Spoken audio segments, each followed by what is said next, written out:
On termine ce journal avec une anthologie signée d'un historien qui s'est attaché à montrer que la France coloniale a produit des textes qui, sous des abords bon enfant, étaient souvent racistes. Le reportage de Gabriel Lorne et Jean-Pierre Magnaudet.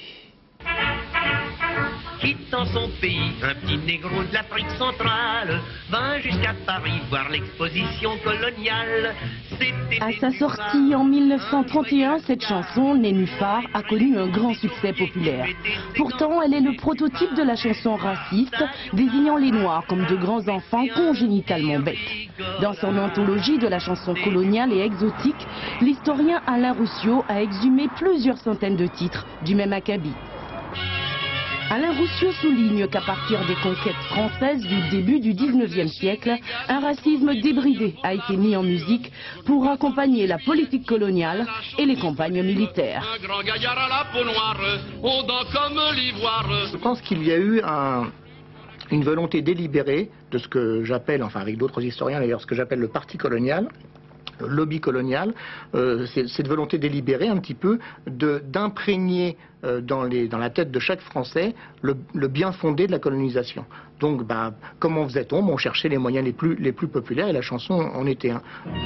Alain Roussiot fait remonter à l'époque des croisades les premières chansons françaises hostiles à toute civilisation différente. Jusqu'aux années 50, des airs de rumba, de cha-cha ont accompagné des textes ouvertement racistes.